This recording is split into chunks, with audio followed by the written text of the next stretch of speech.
Ya, alhamdulillah seperti saya bilang kan, ya ini kan memang ini kan menyangkut marwah pengadilan dan masalah supervisi hukum juga.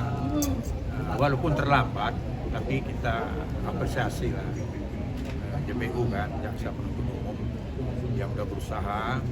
Memang birokrasinya memang ini yang harus dirubah di negara kita ini, birokrasi terlalu panjang kan gitu.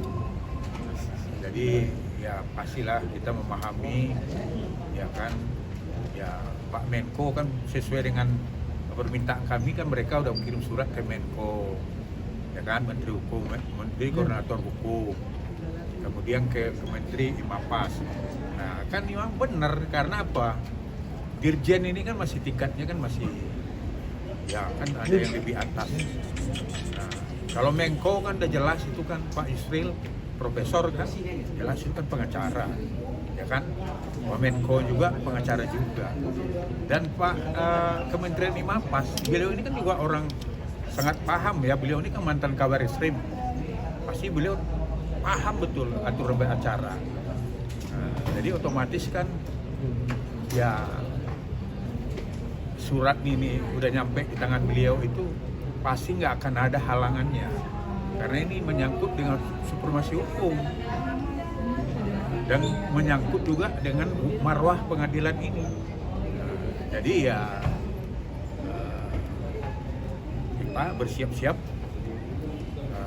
untuk besok itu pembuktian.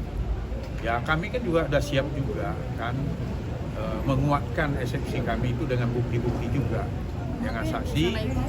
Kemudian juga ya mudah-mudahan Amar ya sesuai dengan janjinya akan membongkar perkara-perkara peredaran narkotika dan birokrasi di lapas. Nah, ini kan kita, ayolah nanti kita rame-rame kan media untuk menyaksikan nanti.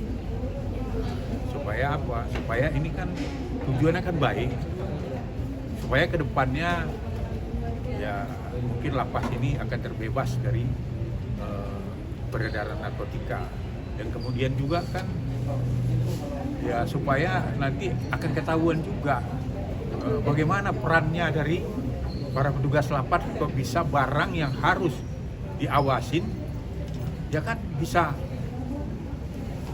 ditangkapnya di dalam. Harusnya kan fungsi pengawasan itu kan pencegahan harusnya kan. Ibarat rumah kita ini, masa dibiarkan maling masuk ke dalam dulu baru ditangkap? Harusnya kan sebelum masuk udah dicegah. Nah kemudian yang memasukkan itu siapa? Nah ini harus ditelusurin.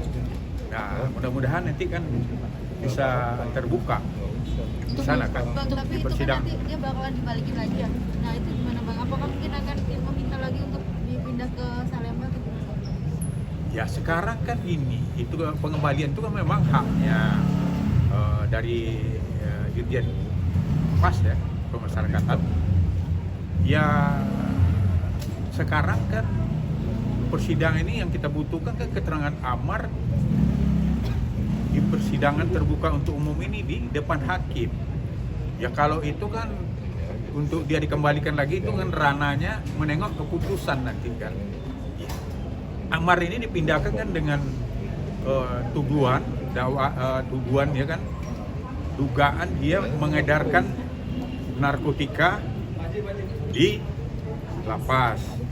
Nah kemudian apabila nanti ya kan, karena dianggap itu mencorengnya dan melanggar SOP-nya Dirjen Pemasyarakatan.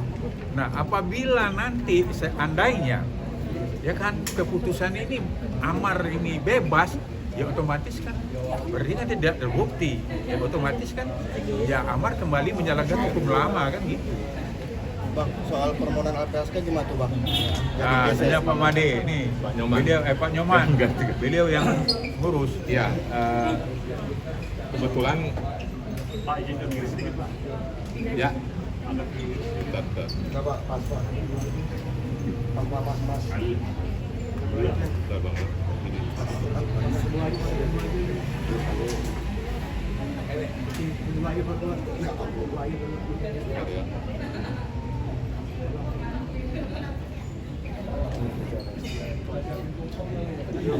Dari 500 Ya, selamat pagi rekan-rekan. Terima kasih Pak pengacara. Sukses hari ini ya. Ya, sama-sama pengacara. Berita baik ya.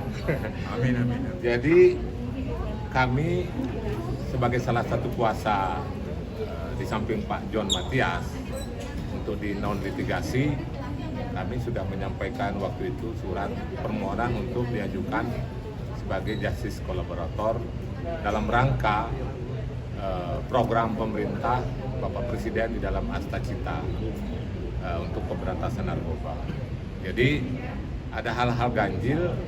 Sebenarnya putusan Amar Joni di dalam kasus yang ketiga, kalau menurut kami itu kan seharusnya dia tidak ada di dalam penjara, ya, karena tidak ada pasal 114 ya, tidak ada 114, nanti bukan peredaran.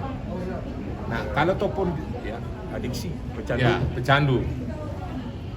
Kasus pertama pemakai, kasus kedua pemakai, kasus ketiga pun seharusnya pemakai, harusnya putusannya rehabilitasi kan gitu ya, kita balik ke belakang dulu.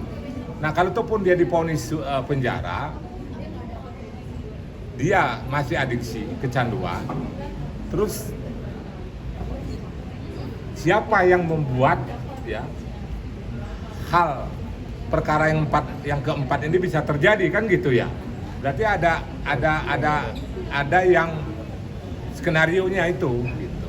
Sehingganya berdasarkan hal tersebut kami juga baru mendapat informasi dari LPSK bahwa proses telaah mulai tanggal 1 Desember itu sudah dilakukan. Yang paling penting kami waktu itu dengan adiknya Amar Joni ke sana dengan ibu dokter sudah dilakukan pemeriksaan juga, termasuk juga yang paling penting kita juga sudah menyampaikan 4 lembar kronologi asli yang sudah diserahkan oleh kami yang ditulis oleh Amar Joni. Ya, itu menjadi salah satu syarat penting di dalam proses penilaian apakah Amar Joni memenuhi syarat untuk dijadikan justice kolaborator. Termasuk juga kronologi yang ditulis sendiri oleh Amar Joni yang itu juga sudah disampaikan ke LPSK. Soal keputusan itu kapan tuh Bang? Jangka waktunya keputusan LPSK itu? Kalau menurut aturan paling lama 1 bulan. Nah, telaah itu secara resmi kami sudah terima kemarin. Hari ini kok HP ngaco juga ya. Bentar. Oke. Bentar ya. Ya, saya tambahkan juga kan gini. Kita mendesak juga lah LPSK. Ini kan udah masuk pembuktian. Kan perlindungan saksi itu kan diberikan pada dia kan akan membongkar kan, diberikan perlindungan untuk membongkar peredaran narkotika kayak LPSK kan. Nah, kalau nanti udah selesai sidang baru diputuskan kan percuma juga. Nah, kita mendesak juga. Kemudian kan Pak Nyoman yang ke sana, ya beliau supaya berinteraksi lah ke sana untuk mendesak supaya secepatnya diputuskan. Karena sebenarnya 14 hari sudah harus diputuskan. Kalau sesuai dengan aturan LPSK kan 14 hari kan harus diputuskan apakah permohonan diterima.